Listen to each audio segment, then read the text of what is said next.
अपने मसाइल को हल करने के लिए सब्सक्राइब करें आपके मसाइल का हल।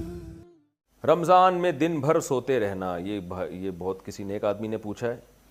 इन नेक आदमी का नाम है जी फ़हीम नवाब, शिकारपुर से पूछते हैं, अगर हम रोज़े की हालत में सारा दिन सोए रहें, सिर्फ नमाज के वक्त उठकर नमाज पढ़ें तो क्या ये सही है?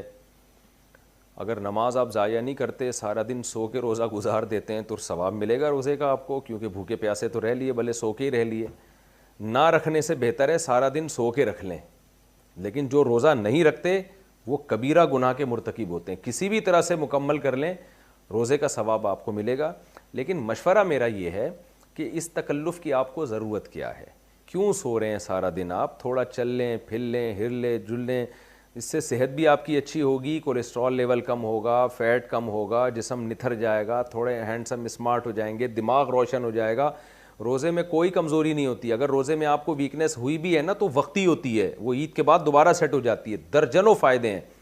तो अगर आप सो के रोज़ा गुजारेंगे तो सेहत के हवाले से भी वो फ़ायदे फिर आपको हासिल नहीं होंगे और इबादत से भी आप महरूम हो जाएंगे। आप तिलावत करें, ज़िक्र करें, रोज़े में तिलावत ज़िक्र का सवाब बहुत ज़्यादा हो जाता है। लेकिन जायज़ है बहरहाल, अगर आप फ़राइज़ वाजिबात पूरे कर रहे हैं तो सोते रहें आप, मुझे कोई एतराज़ नहीं है। आपके अब्बा को यकीनन एतराज़ होगा, वो देखेंगे आपको कमबख्त नहीं कह रहा, यानी अब्बा तो बच्चों को कह देते हैं ना कमबख्त, कि देखो सारा दिन पड़ा हुआ सोता रहता है, तो अच्छे नहीं लगेंगे आप देखने में, घर वालों को भी अच्छे नहीं लगेंगे। तो इसलिए बेहतर यही है कि कुछ देर सो लें, कुछ जाग के चलें फिरें, और ताकि सेहत को भी फ़ायदा हो और जो है वो थोड़ी इबादत भी हो जाए तो सवाब आपका डबल हो जाएगा। लेकिन बहरहाल उन लोगों से करोड़ा गुना बेहतर हैं जो रोज़े रखते ही नहीं हैं।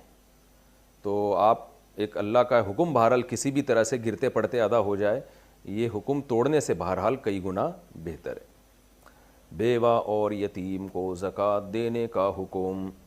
क्या ऐसी बेवा औरत को ज़कात दे सकते हैं जिसकी बैंक में रकम हो और वो रकम बच्चों की शादी के लिए रखी हो, जबकि गुज़र बसर शौहर की पेंशन पर मुश्किल से कर पाते हों?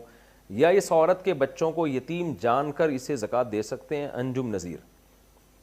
दोबारा पढ़ लेता हूँ सवाल आपका, मुझे पूरी तरह समझ में नहीं आया। ऐसी बेवा औरत को ज़कात देना जिसकी बैंक में रकम हो और वो रकम बच्चों की शादी के लिए रखी हो। देखें, बेवा औरत के पास अगर इतनी रकम है जो 52.5 तोला चांदी के बराबर है, तकरीबन 60-70 हज़ार रुपये बनते हैं आज के पाकिस्तानी हिसाब से, वो नेट पे सर्च कर लीजिएगा 52.5 तोला चांदी का क्या रेट चल रहा है। तो अगर इतनी रकम उस बेवा के पास है और कर्ज़ा भी नहीं है उसके ऊपर, तो फिर आप उसको ज़कात नहीं दे सकते, क्योंकि शरीयत ये कहती है पहले वो अपनी रकम खर्च करे।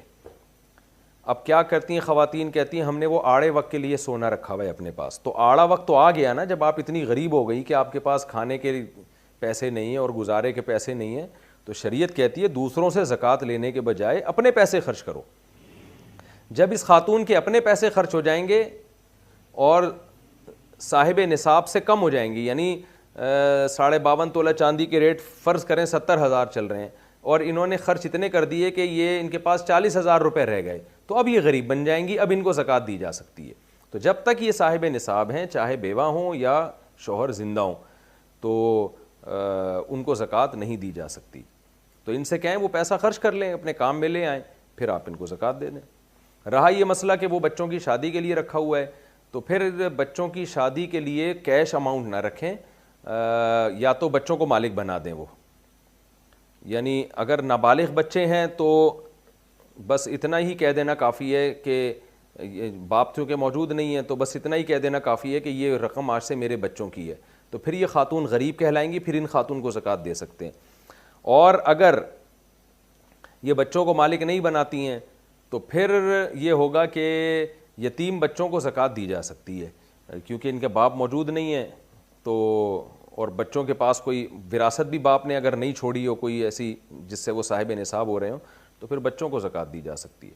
फिर इस खातून को बच्चों की नीयत से दी जाए ज़कात, अगर नाबालिग बच्चे हैं, और अगर बालिग बच्चे हैं तो फिर बच्चों के कब्ज़े में देना ज़रूरी है। वो नाबालिग बच्चे हैं तो खातून के हाथ में पकड़ा दें, लेकिन उनको फिर खातून के लिए फिर उसका इस्तेमाल अपनी किसी चीज़ में जायज़ नहीं होगा, वो फिर बच्चों पे ही उनको खर्च करना पड़ेगा, और बच्चों की फजूल चीज़ों पे भी खर्च नहीं कर सकती। ये खूब समझ लें, नाबालिग बच्चों के अहकाम शरीयत में बहुत सख्त हैं। नाबालिग बच्चे की रकम उसके کام میں ہی استعمال ہوگی, اور کام بھی ایسا نہیں کہ اس کو فضول چیزیں خرید کے دے دیں, کھلونے ولونے دے دیے, وہ کھانے پینے میں اور ان علاج, ضروری علاج معالجے میں ہی خرچ ہو سکتی ہیں. تو باقی اس کی تفصیل قریبی علماء سے معلوم کر لیں کہ نابالغ بچوں کی رقم کو ہم کیسے استعمال کر سکتے ہیں, وہ آپ کو بتا دیں گے پوری ڈیٹیل. کیونکہ میں نے اگر بتایا تو پھر اسی مسئلے میں بہت ٹائم ہو جائے گا. میرا مقصد صرف یہ تنبیہ ہے کہ نابالغ بچے کے مال کو استعمال کرنے کے لیے شریعت میں بہت سخت شرائط ہیں, ماں باپ کے لیے بھی سخت شرائط ہیں. ایسا نہیں ہے کہ نابالغ بچے کے مال کو ماں باپ جہاں چاہیں اڑا دیں, ایسا نہیں ہے, اس کی اجازت نہیں ہے.